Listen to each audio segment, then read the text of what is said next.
Steps to conceiving faster in 2025 part 2.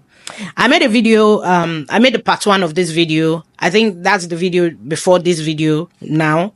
So if you've not seen it, go and watch that one. This is the part 2 of the video, and we're going to be talking about steps to conceiving faster in 2025. If you're just seeing me for the first time, my name is 𝐂𝐎𝐍𝐂𝐐𝐏 for short, and I talk about PCOS, infertility, hormonal imbalance, and everything that there is to that topic. So in this video, we're going to be continuing the previous video, which is steps to conceiving faster in 2025. And for this video, my first step will be stop trying to conceive. Stop it. Yeah, stop trying to conceive. This might sound very insensitive to a lot of people, but one of the best things you can do for yourself if you're trying to conceive, as a woman trying to conceive, especially if you are trying to conceive with hormonal imbalance or anything like that, stop trying to conceive. Because you see that pressure that you are putting on yourself is the reason that it will take you time to conceive.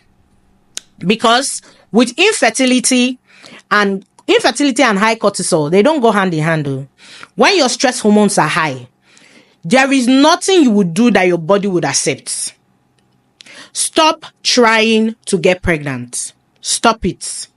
Start seeing that your husband's tool as a tool for enjoyment, right? Start enjoying yourself. You see the way you used to enjoy yourself sexually when you people were just dating, you know, when you are not thinking about getting pregnant and everything.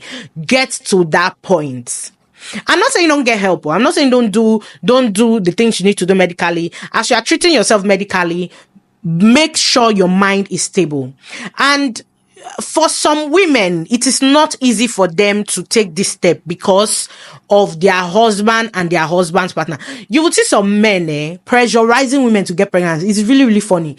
The one that is funny to me is these days, because of course, I talk to women struggling with hormonal imbalance or women trying to conceive almost every day. And one that has really, that really shocks me are women who come to me saying that, my fiancé wants me to get pregnant before our wedding.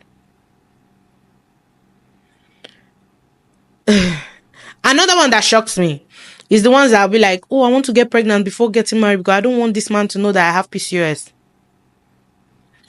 Wait a minute. I feel like we should normalize talking about our fertility journey with people that we are intending to marry. See, there is nothing as stressful as going into marriage knowing that you have a fertility issue and hiding it from your partner. There is not, see, for some PCOS women, right, they get lucky. The moment you get into marriage, that first ovulation, you get pregnant. For some, they don't get that lucky at all. So I feel like we should normalize discussing these things with our partners. Ask that person you want to marry. If we get married today and we have delay in childbirth, what would you do? This is a very important question that people do not, I don't know if they are afraid to ask. In fact, for me personally, if I'm going to date somebody, or if I'm going to go into a relationship with somebody, since I found out I had PCOS, that is the first conversation I'm going to have with you. Yeah. One of the first things I'm going to tell you is first questions or first conversations we're going to have. One of the first conversations. I'm not saying that will be my first, but that will be like one of the first conversations we're going to have, right? I have PCOS. Do you want kids? Do you want them in a hurry? Because I have PCOS. I'm not saying that I cannot get pregnant. I can. But there is a probability that I might not be able to get pregnant as fast as a normal or a woman who doesn't have PCOS would. This conversation is important to have. And vice versa. Even as a man, if you have low sperm count, you have any fertility issue, have this conversation with your partner. There is nothing beautiful about hiding things like this from something as long-term as marriage. I don't know why people do that, but it's a very important conversation to have, right? So, for families who the family of the man is pressurizing the girl, oh, get pregnant now, get pregnant. This thing happens a lot in Nigeria. A lot. You know? And the husband too pressurizing the girl. I think men should know that the fact that you impregnated somebody 6 months ago does not mean you cannot have fertility issues. I feel like this thing should be rang as a trumpet to a lot of men. That the fact that somebody got pregnant for you 6 months ago does not mean you cannot have fertility issues now. Right? So, follow your wife for tests. That is the next option. The next point to conceive faster in 2025 is Nigerian men should normalize following their wives for fertility checkups. The fact that she told you she has been diagnosed with a fertility issue does not mean she's the only one that can have fertility issue. Follow your wife. Nothing will happen to you. You know, there is the M in man will not live from you being a man. It does not make you a girl. It does not change it does not change anything. In fact, it even makes your wife feel encouraged, feel like you are supporting her, feel supported. Follow your wife for fertility checkups, even though you know you are okay. The thing is, how do you know you are okay if you don't go? You tell them, oh, let's go to the hospital together, babe. The doctor said we should come together. They'll be like, I'm okay. Nothing's wrong with me. Okay. I'm okay. How did you know you are okay? How sure are you that you are okay? Normalize following your wives for fertility checkups. Let them check you too, because you know the funny thing about men and fertility issues is that, especially for things like infections, right? Before you will get the sign, it's not like we women, you already start feeling itchy, you start feeling abnormal. But for you people, it's not the same. Follow your wife for fertility checkups. Let them know what is going on down there. Let them be able to tell you so that the both of you can fight it together. And if you go, you are okay. Encourage your wife. Give her moral support. Because at the end of the day, it's God that gives children. Another point that I like to make. If you are struggling with PCOS or hormonal imbalance, you cannot be eating like a glutton. It's not everything that passes that hungry you will put in your mouth. You need to make sure that you are disciplined in what enters your stomach. Because as a PCOS girly, you cannot be eating processed foods.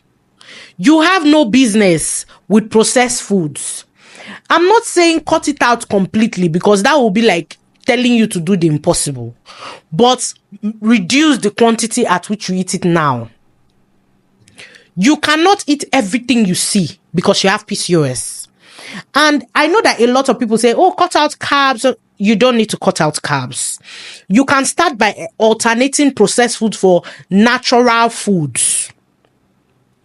Natural food. So instead of eating noodles and spaghetti, eat rice. Natural rice. And alternate your cooking oils. Make sure you are using cooking oils that are healthy for you. You can go and check on Google, or you can thank God for AI these days, ChatGPT. Google healthy oils that you can alternate with refined oils. You can't put everything you see inside your mouth. As a woman going through PCOS or whether fibroid, endometriosis, any fertility issue, you need to alternate what you put in your mouth. Make sure you are disciplined. Make sure you cut out sugar. I mentioned that in the other video, in the first video. Another thing that is not very, very much talked about that I think we should talk about is it is okay to get help medically. Yeah. It's okay to get help. It's okay to go through IVF as a woman trying to conceive. It is okay to go through surrogacy as a woman trying to conceive. Sometimes your miracle does not come from the ways you expect. There are people who do surrogacy and it fails. There are people who do IVF and it fails. So for you to do it and it worked is a miracle on its own. It is okay for you to get help. If it is not happening in your own body, it can happen in somebody else's body for you. If it is not happening naturally, it can happen through IVF for you. It's okay to get help if you're trying to conceive. Especially in Nigeria, I've seen lots of Nigerian women who come to me and be like, oh, I need help to conceive and all that. And they will tell me that, oh, my husband has said no, that we can't do IVF or that it has to be natural. And most of the times it is because whatever is going on is coming from the woman. So the man feels like, oh, he's able to impregnate somebody naturally, so why would he do? That's a very wrong mindset. And some women too have this mindset that no, it must happen naturally. And you just see people wasting time when you could do it in another way and still have your biological child. You know?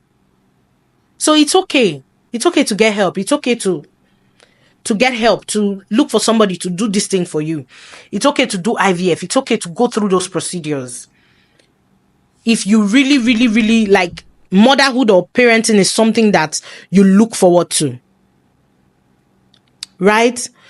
And I feel like these few things are the things that we can actually do on our own, you know. And I'm going to make another video still talking extensively about this topic because it's something that should be talked about very, very often, right? Steps you can take to make conception easier, because trying to conceive is a lot. It's exhausting. It's exhausting. It's mentally exhausting, physically exhausting, emotionally exhausting. So we are going to talk more about steps you can take to make conception easier. In this 2025, I'll be making lots of videos talking about this. I think we need to be more enlightened about this to make our journeys easier, because a lot of people don't talk about this a lot, because most people are really, really shy to admit that they are struggling with infertility or anything like that. And like I always tell people, the fact that you have PCOS does not mean you are infertile. Yeah. The fact that you have PCOS does not mean you cannot conceive. You can conceive 100% with PCOS. You just need discipline. You just need to watch what you put in your mouth, need to make sure your body moves more, you know, need to cut out stress or reduce stress because of your cortisol levels, right? Both mental and emotional stress because of your cortisol levels. And you will definitely conceive like every normal person. You will.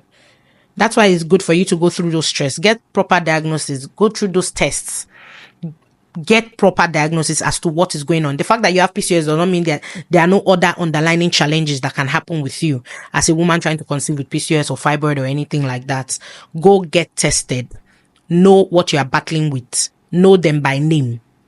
Right? And from there, you start to get results, because when you know exactly what you're struggling with, results will follow. So if you're just seeing me for the first time and you watch this video till this time, thank you very much for staying with me till now.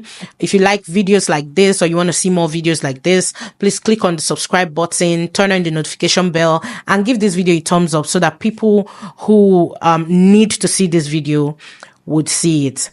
Thank you very much for staying here. See you in my next video. Bye.